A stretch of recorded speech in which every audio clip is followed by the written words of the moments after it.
I guess the feeling that characterizes that time for me is just more confusion. I had a real loyalty built up to the counterculture. I'd had some wonderful times. I'd experienced parts of myself that I'd never known before. I'd been able to express parts of myself that had never been allowed expression. I'd had some good memories. And yet it wasn't paying off for me. It wasn't going anywhere. And I didn't really have a model to follow anymore. I had a model to follow into the movement because basically everybody was doing it. Everybody was, en masse heading into a countercultural style one way or another. But when I was really done with drugs and when I was really done with that way of thinking, I didn't know what to think anymore. I didn't know what to believe. I didn't know what to espouse. I didn't know what to wear. I was really just kind of lost. And I was also, at that point, getting divorced. And so I did go back and live with my parents for a while. And I did try on, literally tried on some polyester pantsuits, and I kind of tried that out to see, well, do I just kind of go back all the way, or it really wasn't me anymore. I really had gone, I had just gone too far the other way. I started working. I just started working, and I started working on my education again. And I started just step by step trying to bring some sanity and clarity back into my life. And I started really searching spiritually for an answer. Southern California at that time offered a lot of answers, and I tried, I think, all of them out at one point or another. I was involved in yoga, and I had a guru. I went on a number of yoga retreats, and I did experience a certain peace of mind and a certain calming effect for the emotional chaos that I was coming out of. I tried all kinds of kind of oddball churches, like Church of the Inner Sanctum of the Left Brain of Christ, and only in Southern California can you find such offerings. But and I got a little bit out of each one. I'd try something for a few months, and I'd get something out of it, and I'd be real excited about it at first because I thought this was going to really bring me an answer. And then I would see the loopholes. I'd see that the leader was actually sleeping with all the devotees, or that somehow the philosophy just didn't quite make it. It was just a little too off the wall or too weird. There would be something that would disappoint me, and I would go on, and I would go on searching. And during this time, I took something from each philosophy and each idea. Eastern religions were really big at the time, and I embraced at least the Americanized version of Buddhism and Hinduism and some of the Eastern thought. I didn't expect to explore Christianity because I felt I had already done that as a kid. As a Catholic, I thought that I had pretty much tried that and hadn't found what I was looking for. And so it never occurred to me to explore Christianity, but I tried everything else. I studied Judaism, and I really liked that. That was really meat on the bone for me. That was something that was really deep and ancient, and it made a lot of sense. And I was still hungering, though. I was still hungering. Personally, I just need to have an experiential, spiritual experience. I can't just have a religion that may meet other people's needs. I really need to grip into it and grasp onto it, heart and soul. I need to be able to connect on a really deep level with what I believe in. And so I tried one after another religious experience. I was also involved in what now is termed the New Age. I was a psychic. From the time I was 15, I had really extraordinary ability to read people's hands, and I could tell people a lot more than I had read in the little paperback book that I had bought about palmistry. I could tell them a lot more than the book ever gave me knowledge about, and I knew I was tapping into something that was a spiritual realm. And I explored all of the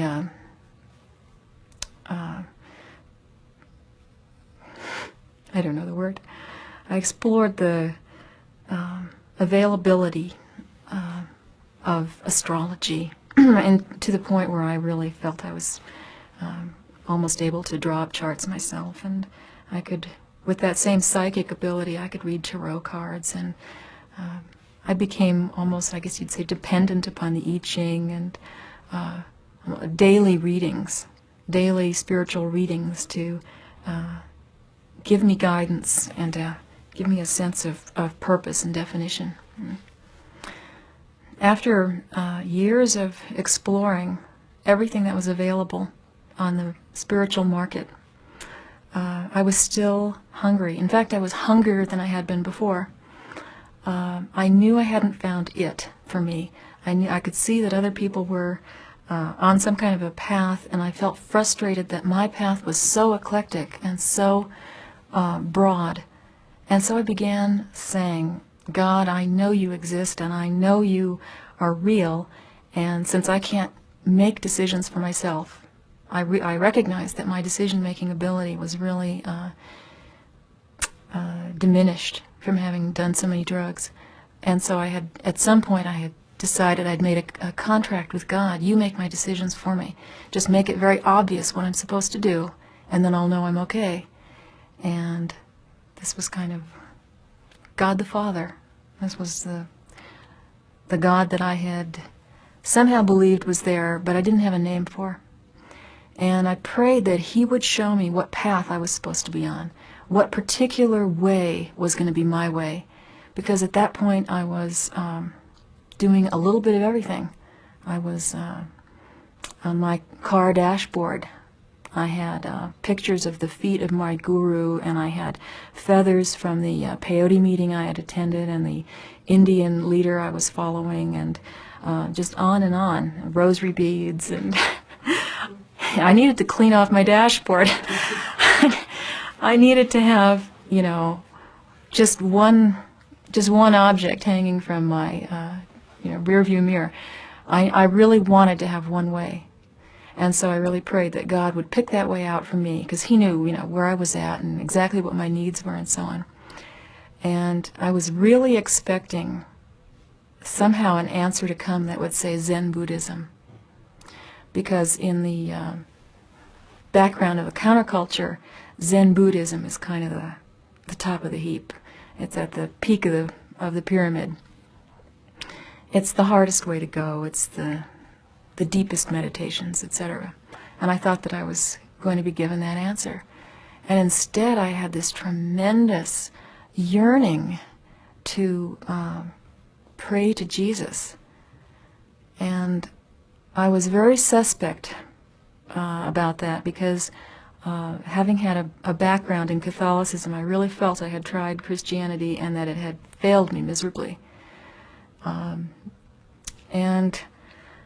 And yet I recognized I'd had so many mystical experiences through drugs and different philosophies by this point that I knew when I was having a mystical experience, I knew I was being drawn to church. And so I figured there must be something that's going to be said that I'll get. These other people won't get, but I'll get it. It'll be some kind of a message between God and me. Christianity, frankly, was not even a consideration for me. I looked down on it as if it were less than the bottom rung on the ladder. And especially born-again Christianity, I felt infinitely superior to the people that I saw on TV who were born-again Christians. I thought that they were really pathetic, and I couldn't relate to them culturally whatsoever. And spiritually, I thought that they were really neophytes. I felt sorry for them. I thought that they were possibly in their first lifetime. And so I continued to have this tremendous magnetic drawing to Jesus. And I knew that I had asked God to show me my way, so I figured, well, it must be along the lines of like Christian Science, or it's not going to be Zen Buddhism because Jesus isn't really in that. So I tried to figure out, I tried to fit in to my particular viewpoint of spirituality and so on. I tried to figure out how am I going to be a Christian? It's got to be some esoteric brand of Christianity. And to make a long story short, I was sitting under a pinon tree out in the hills in New Mexico here, and I was in tremendous turmoil because I was just not going to become a Christian. That was just not in my order of things. And yet I had this incredible drawing to Jesus, and I couldn't figure out what kind of a church would answer that need. And I felt I felt I was having an experience. I felt I was having a mystical experience. Something was really getting a hold of my attention. And I looked down on the ground. This is a good 10 years after my last drug experience, and I knew I was not hallucinating. I looked on the ground and I saw what I had thought was myself in big chunks, like in big puzzle pieces, just piling up. And I thought, well, if that's who I thought I was, then who's sitting here? And I looked up into the sky, and I saw Jesus. And he came down closer to me, and he showed me that he was one with the Father. He kind of just slowly moved into a position where he was one with God the Father on the throne. And I knew in that moment there was beyond a shadow of a doubt, and the moment before I had absolutely been vehemently opposed to this whole idea that Jesus could be the only way. And now I was seeing him, and I knew who he was, and he was showing me that he was the way, and that I had a choice. I could follow him or not. And he came closer, and he held a Bible in his hand. And I remember thinking at the time, I didn't want to say it out loud, because here I was in the presence of Jesus, but I remember thinking, the Bible? Not that, anything but that. And he showed me that this was the truth, that I could believe this, that this was not all knowledge, but that this knowledge was true, and that if I knew this, I would know to the right or to the left what was true or not, because I could count on this as being the truth. And I had never been to a church where they did altar calls, and I didn't know about giving your life to Christ or anything like that. And so I knew who he was then, and I was really excited. And the next day I just spontaneously, I know now I was prompted by what we call the Holy Spirit, I spontaneously invited him to come into my life and just to take over, and I was going to follow him. And regardless of the fact that that was going to make me the laughingstock of my crowd, that it was socially the kiss of death, etc., it didn't matter to me. I knew who I had met, and I wanted to follow him.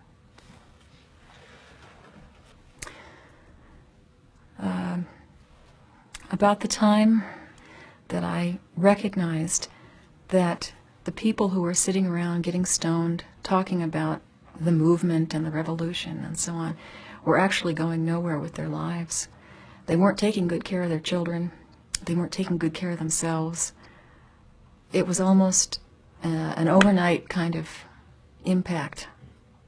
I just didn't want it anymore. I just didn't. I saw that there were foibles within the within the package deal that I had taken on of the counterculture and being a hippie and all that went with it, it was no longer serving to bring me any happiness anymore. It wasn't getting me ahead in life. Not that I was ambitious in the traditional sense of the word, but it wasn't making me get ahead in any sense of the word. I was just spinning my wheels. And I recognized that. And I recognized that I could no longer string together a sentence because I was so saturated with drugs. I recognized that my relationships with men had started off so happily, and each one I thought was going to lead me to some kind of cosmic soulmate situation where I was going to be happily living forever, and each one was just almost a worse disaster than the last. And at some point you get honest with yourself and you say, this isn't working. Something is really amiss in this situation. And I knew that drugs,